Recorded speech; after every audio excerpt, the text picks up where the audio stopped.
अन्नपूर्णा किचनमध्ये आपलं मनापासून खूप खूप खूप स्वागत आहे। आजची रेसिपी आहे शेवग्याच्या शेंगा। शेवग्याच्या शेंगा बनवणार आहे आजची रेसिपी।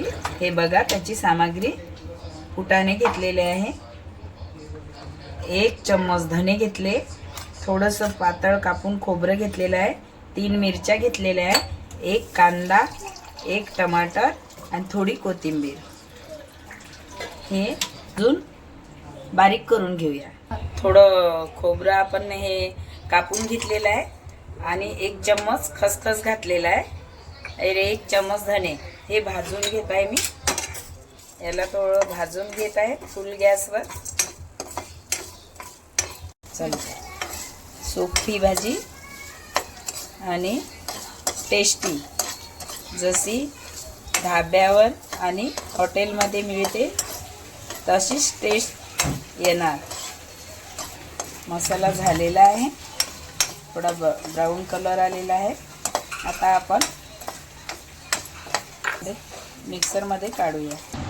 हे कांदा कापलेला होता, हे घातला आपण मिक्सर पॉटमध्ये आणि हे मसाले भाजलेले ते पण घातले। फुटाणे याला आपण मिक्सरमधून बारीक करून घेऊया। कोथिंबीर याला आता बारीक करून घ्यायचं। या पेस्टमध्ये पाणी नाही घालायचं, कारण टमाटरलाच पाणी सुटते। हे बारीक झालेलं आहे, पेस्ट मस्त झालेला आहे। आता आपण कढाईमध्ये तेल घालूया। कढाईमध्ये तेल घालत आहे, 2 पळी तेल घातलं, गरम होऊ द्यायचं। गरम झाल्याच्या नंतर त्यामध्ये जिरं घालणार, 1 चम्मच जिरं घातलेलं आहे। तेल गरम झालेलं आहे, त्याला थोडं परतून घेऊया। जिरं फुलू द्यायचं।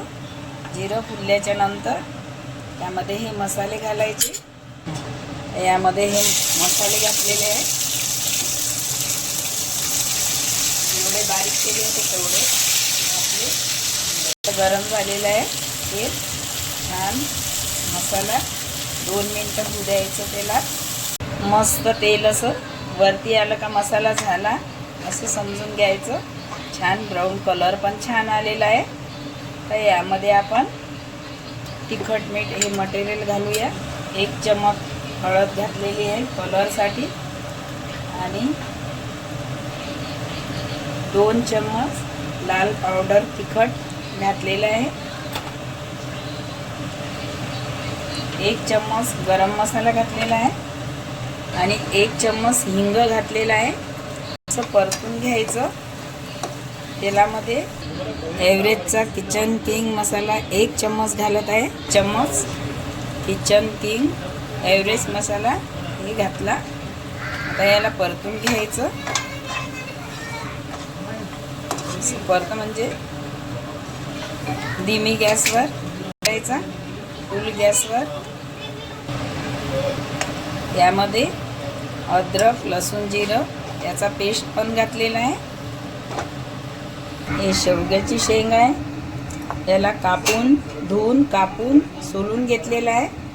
हे शेंगा आपण यामध्ये घालत आहे। हे शेवग्याची शेंग याला आता असं मस्त परतून घ्यायचं। छान हॉटेलसारखी भाजी होणार। हे मिक्सरमध्ये जे वाटण केलं होतं आपण त्याचं पाणी घालत आहे। ग्लास शेंगा शिजायसाठी 1 गिलास पाणी हे घालत आहे मी। आता याला मस्त मिक्स करून घ्यायचं। झालेलं आहे, थोडं मिनिटं गॅसवर कव्हर करून होऊ द्यायचं। चवीनुसार मीठ घालायचं। 10 मिनिटं झालेले आहे। आता बघूया शेंगा शिजल्या का बघूया आपण। मस्त झाल्या, छान तेल वरती आलं। जास्त गल झाल्या तरी पण चांगल्या नाही असते, म्हणून थोड्या थाड्याच असावं। भाजी काढून घेऊया आपण। मी एक वेळा माझी रेसिपी करून बघा, पूर्ण रेसिपी बघा, त्याच वेळेस तुम्हाला कळेल कमी मसाल्यामध्ये शेवग्याची शेंग बनवलेली आहे, हॉटेलसारखी भाजी झालेली आहे. माझी रेसिपी आवडली असेल तर सबस्क्राईब करा, शेअर करा, लाईक करा आणि बेल आयकॉन दाबायला विसरू नका प्लीज. धन्यवाद.